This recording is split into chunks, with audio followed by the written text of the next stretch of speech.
Bien. Buenas tardes. En este caso, mi grupo y yo estaremos exponiendo sobre el entrevistado y, bueno, las preguntas formuladas que realizó cada uno. Datos del entrevistado. Nombre, Carlos Guillermo Carabajal Chávez. La edad es de 54 años. Tiene un título de contador público, maestría de auditoría integral y doctorado egresado de administración. Él anteriormente trabajó en la AFP y actualmente está como maestro de contabilidad en la UPC. Ahora le doy pase a mi compañera Anabel para que indique sus preguntas y el porqué de cada una. Mi primera pregunta es, ¿qué le impulsó a estudiar esa carrera? Y las razones por las cuales formulé esa pregunta es porque muchos no sabemos qué estudiar. Al inicio estamos como que con diferentes opciones y yo creo que la respuesta de Carlos, el entrevistado, fue muy clara al decir que a él no solo le gustaba la carrera, sino que abarcaba todo.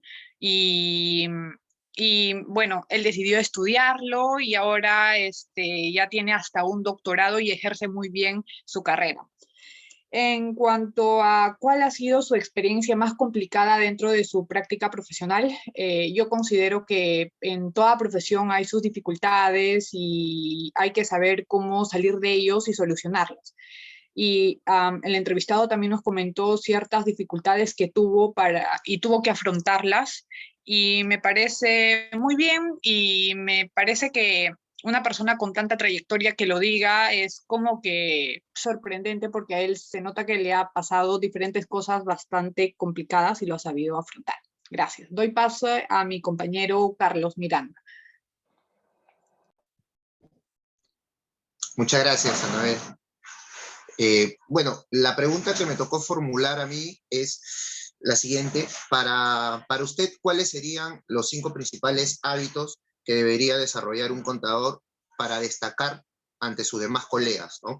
¿Por qué le formulo esta pregunta? Bueno, primero porque tenemos al frente a una persona bastante preparada, con muchos años en temas de gestión, en temas de gestión pública y de contabilidad. Tiene una maestría en el curso y de hecho cualquier recomendación que podamos tener por su preparación profesional creo que nos podría servir mucho en cualquiera de las carreras que estemos. Entonces, en base a ello, la respuesta que recibimos creo que fue bastante buena, porque una de las principales respuestas que él menciona resalta mucho el tema de la ética y resalta mucho el tema de la integridad, ¿no? Haciendo mucho énfasis en que todo profesional, por más capacitado que esté, por más preparado que esté y por más inteligente que sea, no va a destacar ante los demás si es que no tiene bien claro el sentido de la integridad y el sentido de la ética, ¿no? Lo resaltó mucho y bueno, y justamente nosotros que estamos hoy por hoy abordando estos temas en el curso, realmente como que refuerza el concepto, ¿no? Como segunda pregunta, la pregunta que formulé fue, si me ayudan con la pantalla. Ahí está, muy bien. ¿Cómo cree que influye la contabilidad en el desarrollo de nuestro país y sociedad? Esta pregunta se la formulo un poco por la inquietud que tengo, o que tenía, de qué manera, ¿no?, puede impactar una buena gestión de contabilidad, tanto para el desarrollo del país como para el desarrollo de la sociedad o de las personas, ¿no?, que viven en él.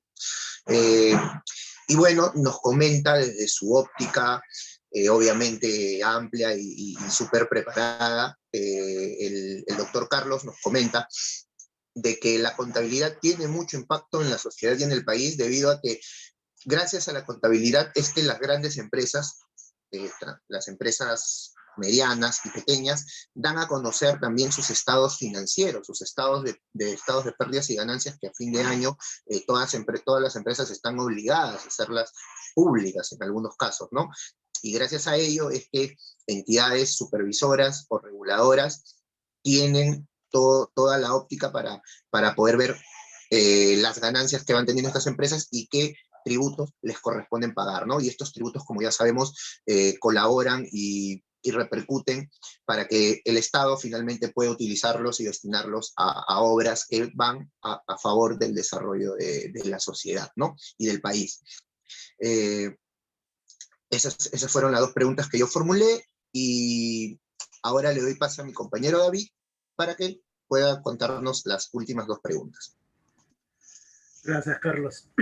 Bueno, en esta ocasión hice esta pregunta dentro de su profesión. ¿Siente usted o ha tenido alguna experiencia dentro de su entorno laboral de alguna falta de ética?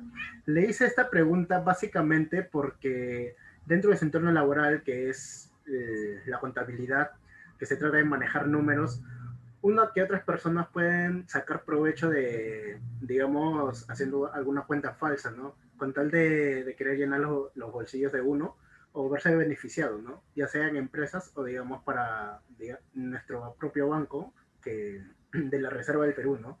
Entonces, más que todo me enfoqué en, digamos, en ese aspecto porque es importante saber cómo es que, si es que él ha vivido alguna experiencia así. Y en la siguiente pregunta que desarrollé, que es una pregunta doble, ¿qué valores piensa usted que resalta dentro de su profesión? Era importante saber qué valor es el que él más que todo destacaba dentro de esta profesión, ¿no? Nos hizo entender que tiene que ver mucho lo que es la responsabilidad y la honestidad, más que todo. Ahora, ¿por qué? Porque para llevar o para llegar a ser un auditor en el tema de la contabilidad, tienes que sí o sí ser imparcial, tienes que saber cómo vas a tratar si es que hay algún tipo de problema.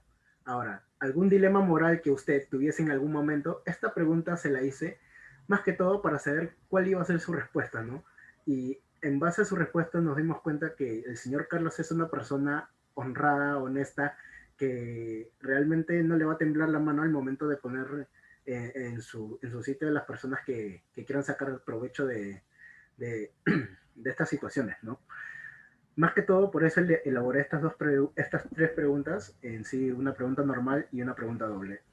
A continuación le voy a dar pase a mi compañera Ariana. Gracias, David. En este caso, yo hice la pregunta de, ¿la legislación tributaria es eficiente o deficiente? Bueno, para él, ¿no? Y lo hice porque quería conocer si el sistema tributario actualmente es eficiente. Y bueno, gracias a su respuesta pude aclarar mi duda al menos para él, el sistema tributario es totalmente eficiente en este caso, al menos para su carrera, ¿no? Y la siguiente es, ¿la corrupción en el Perú tiene que ver con sobrecostos en obras públicas? ¿Cómo cree que usted que se podría evitar actos de corrupción en la contabilidad estatal? Formulé esta pregunta para saber cómo evitar un fraude en una obra pública o en alguna empresa. Gracias a sus respuestas, bueno, él indicó de que en este caso se destaca de que la Contraloría es la encargada prácticamente de evitar estos fraudes, ¿no? Y no solo lo podría hacer en la carrera de contabilidad, sino en otros rubros. Gracias.